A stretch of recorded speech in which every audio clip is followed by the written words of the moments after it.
Welcome everyone. We are here at Consciousness Rising once again.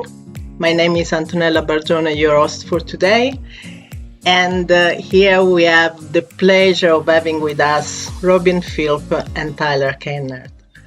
I hope I pronounced your names right. Yes.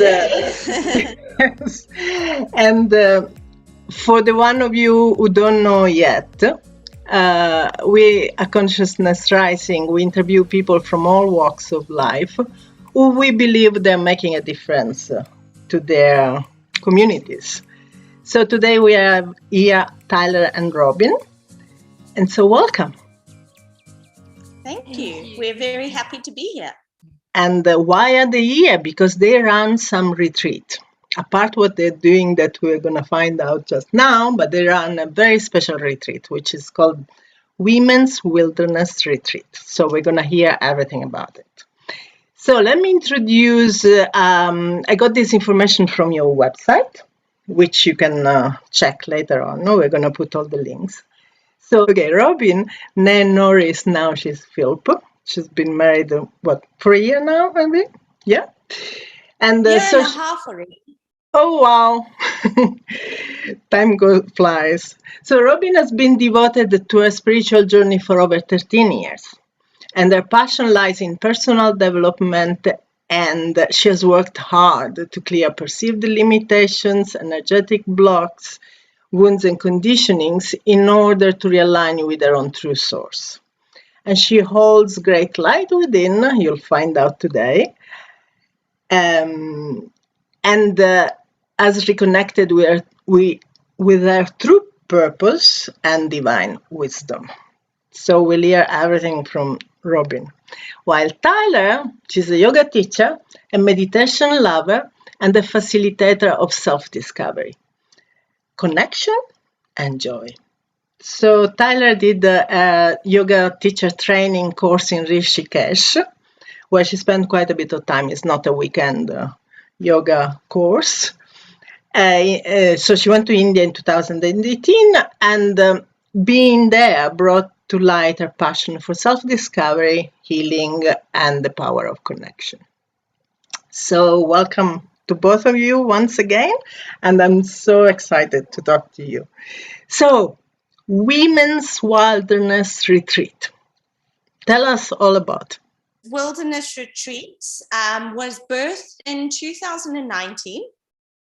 And how we felt it sort of came to us, sort of through us, you know what I'm saying, to be created by us. It was almost like a divine inspiration that we got.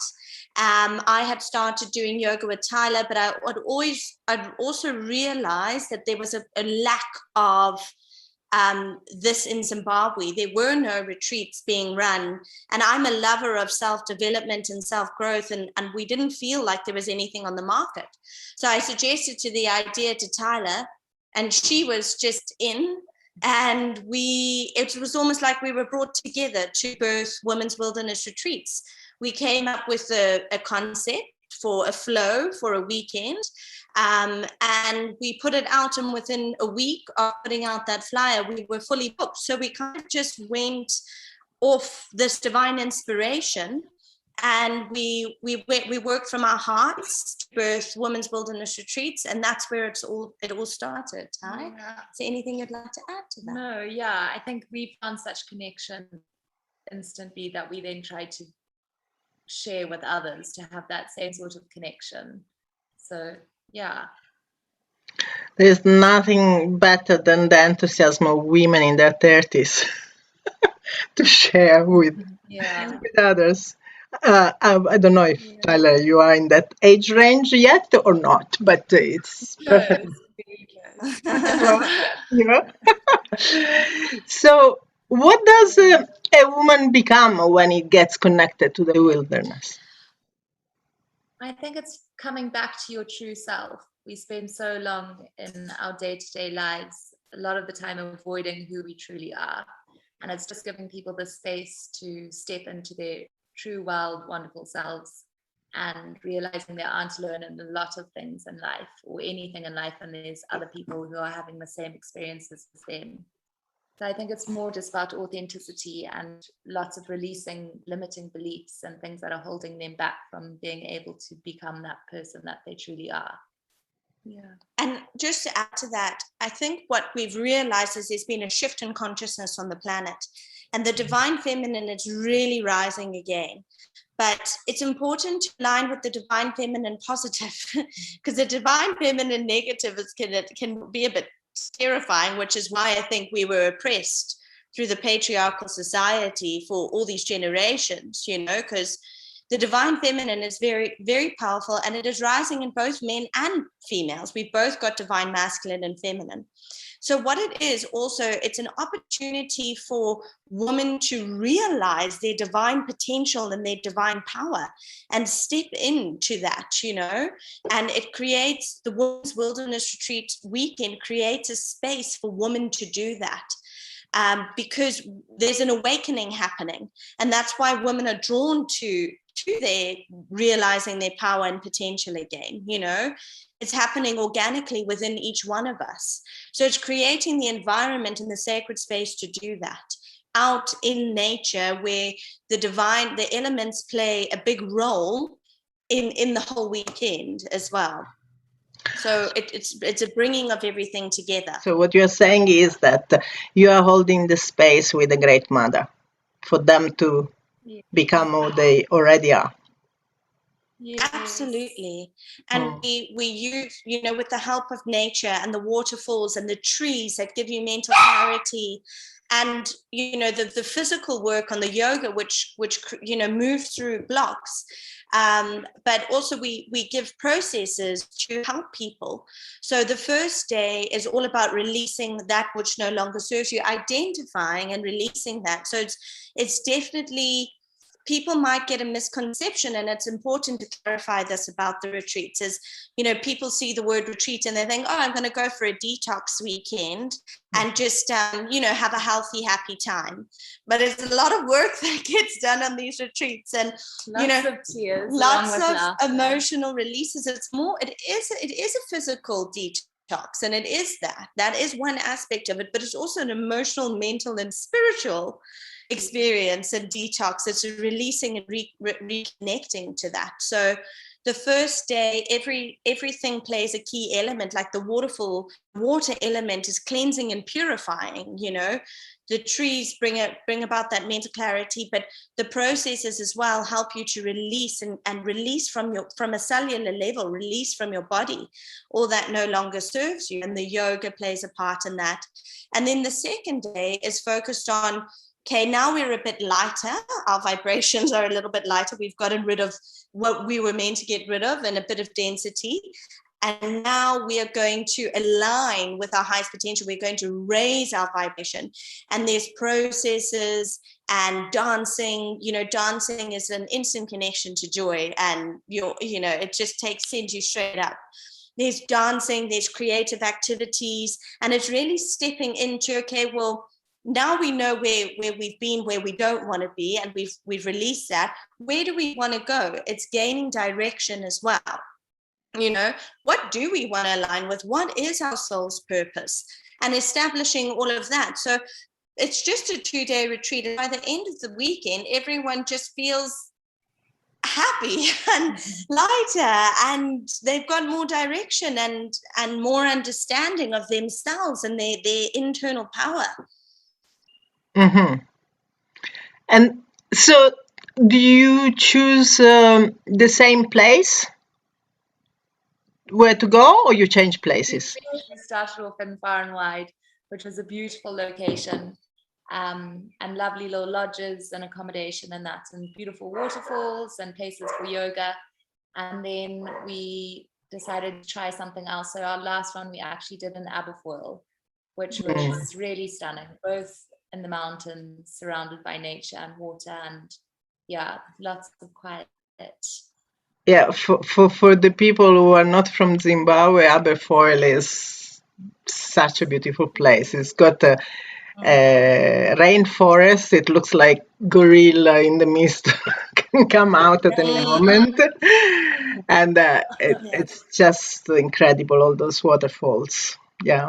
Yeah. So How often do you do these retreats?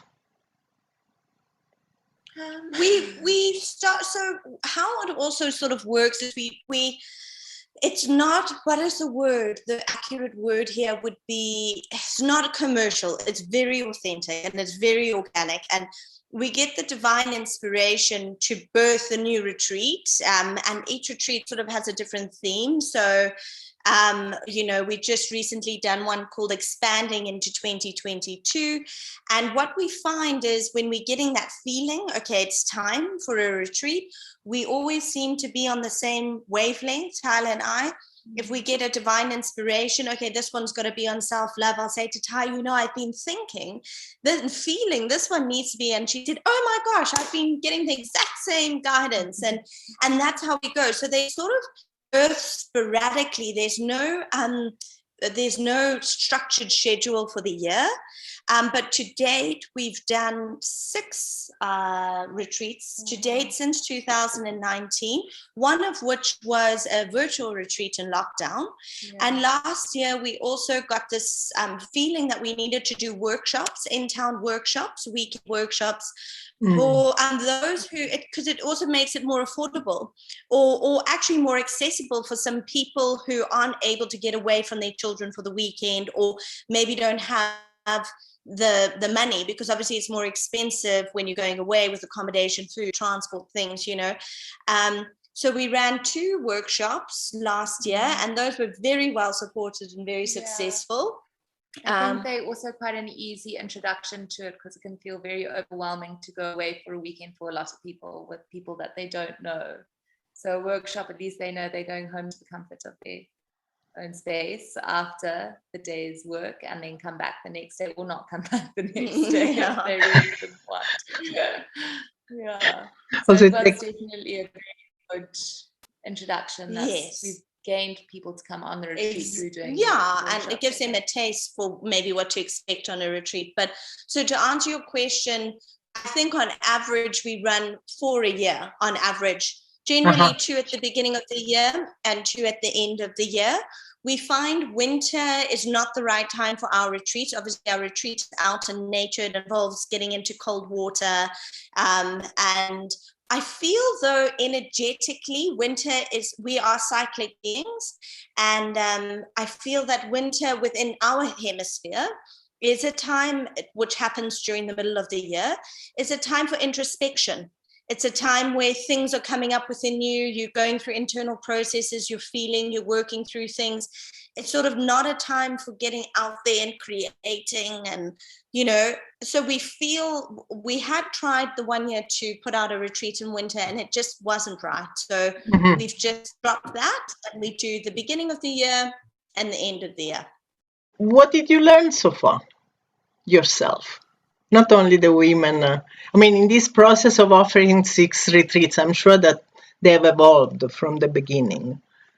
So how is the inspiration evolving? Well, you mentioned already part of it, but what has changed for you? What's been the gift for you as well? For me personally, I don't feel like the structure of the retreat has changed much. Our themes have changed, and obviously as we grow and learn, we bring that what we learn and what we've gone through and experienced into the space.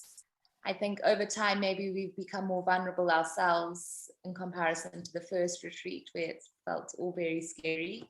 Now we feel a little bit more open to tell our own stories and what led us to where we are and what we're doing. But I think the main elements of the retreat have stayed pretty much the same. Yeah, I would say that the structure of the retreat was, as I said, it's almost like something that's in a different realm that is channeling this, and that was the structure, and that remains the structure, and we follow that structure. And just like someone might have, the person who created Touch for Health or bone therapy, it was a structure, so there's that foundation that remains the same.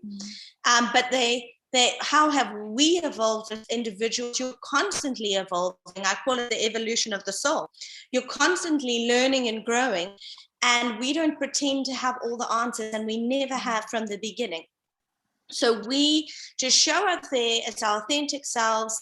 We be our authentic selves. We as Tai says, we have maybe become more vulnerable and open, and but we're constantly growing and learning as well, and we don't hide our emotions or what we might be going through at the time that we've created a retreat, which makes it, what it's doing is it's creating a sacred space for women to be themselves. And also what I think it does is it helps women to understand that they're not alone in their emotions and feelings and what they might be going through, and it gives them an opportunity as well to tap into their own divine wisdom and share their own divine truth, and it's sort of like everyone helps everyone along, and we support that space, we hold that space, and sometimes we are even supported ourselves by the women in the circle, you know. So it's really being women in community, which is what we are we're going for. In the future, there's gonna be more and more of that, working in community, working, being, sharing, and supporting each other. Age range so far of the participants? We were the youngest on our first retreat. And the oldest on the first retreat was a wonderful lady in her 60s.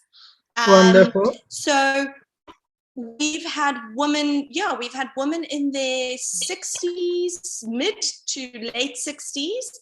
And the youngest we've had has probably been about 23. So what we say, the general theme is, I think it's emotional. You have to be at a level of maturity to understand this, you know.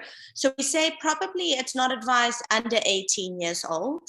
But in terms of what the age limit is, there is none. I mean, we have these divine wise women come, you know, the mothers, grandmothers, the whatever, and they all play the role in the retreat for the weekend and holding the space, and it's really, really beautiful. You mentioned already what you do in the retreat, but to give us a bit more details.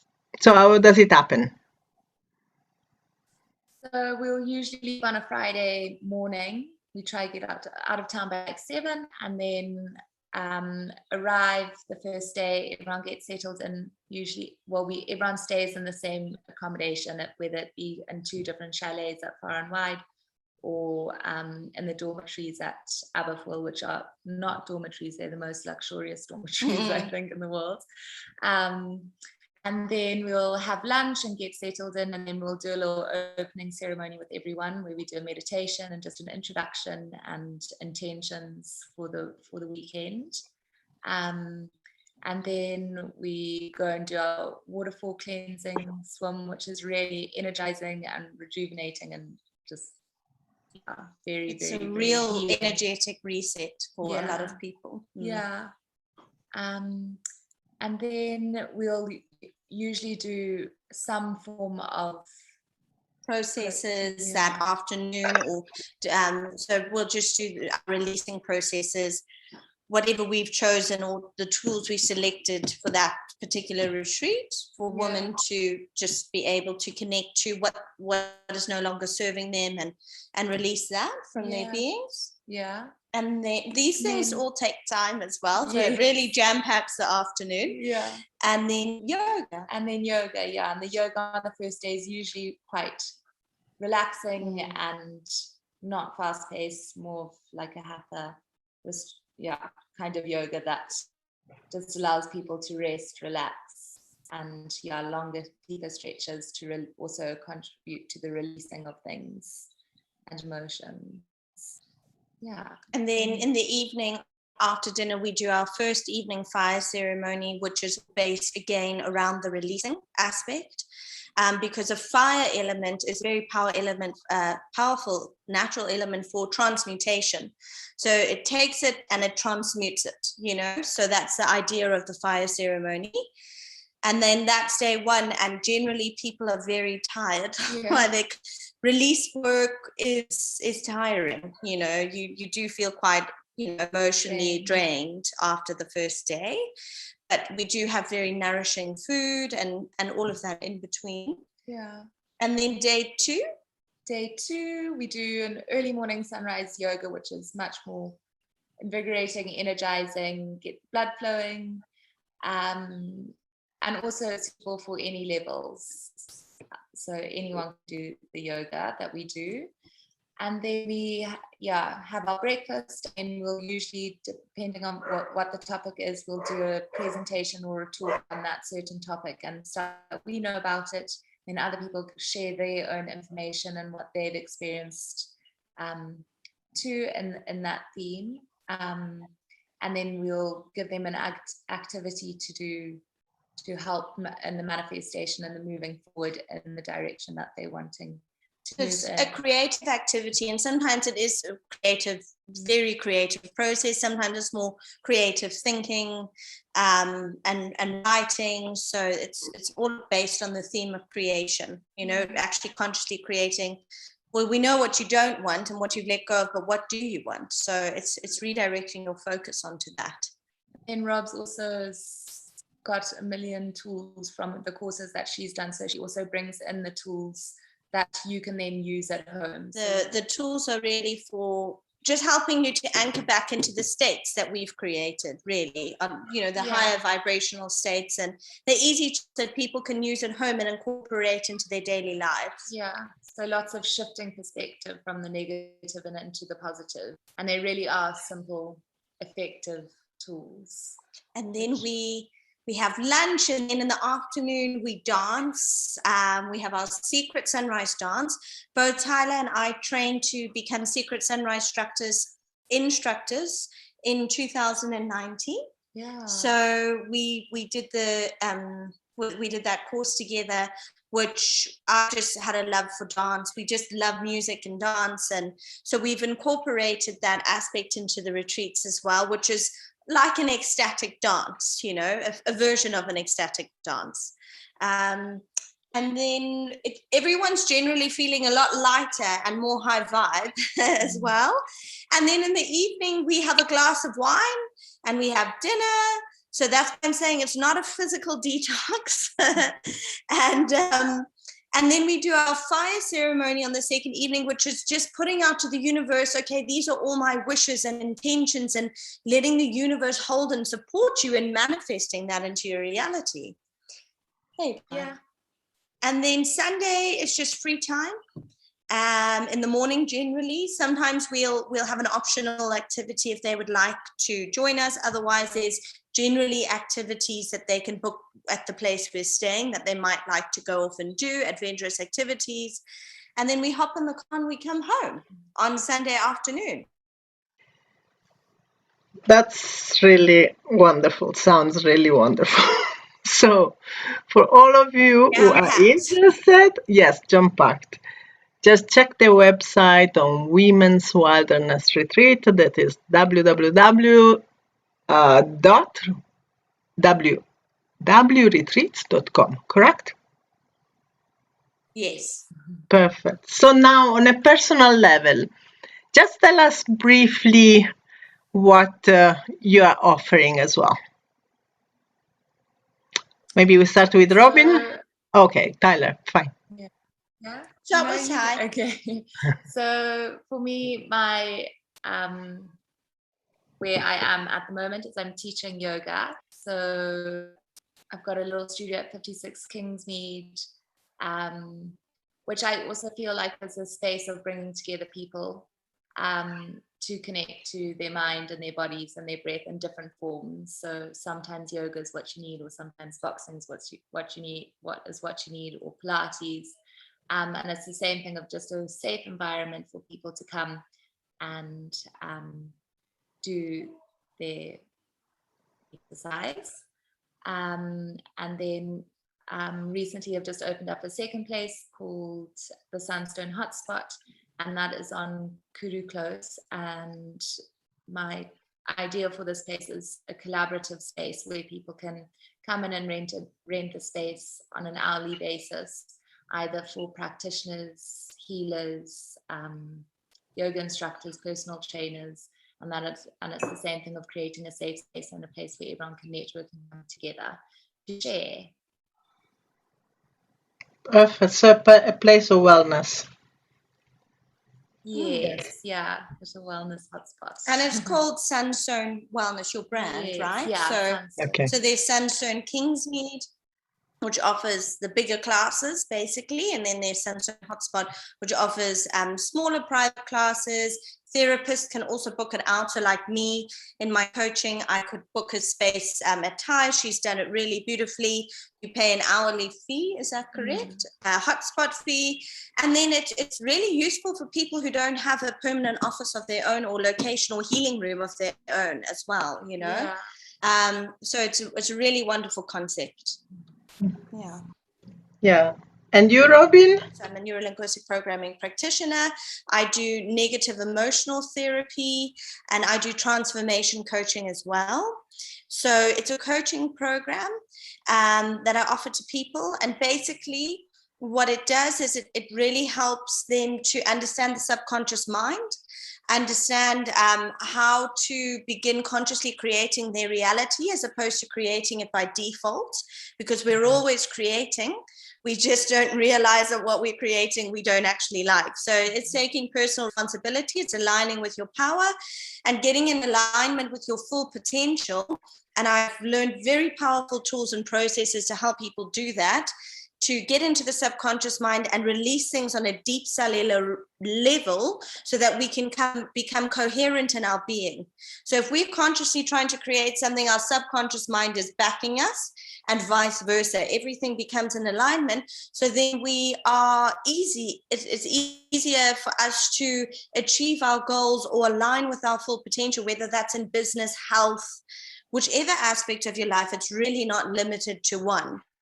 Yeah. So it's something I'm very passionate about, and something I've done since I was little as well, since I was young, and I was exposed to it at a very young age. Neurolinguistic, NLP, it's basically neuroscience. It's reprogramming your mind, to start living the life that you desire. And it's really powerful. It's scientifically backed.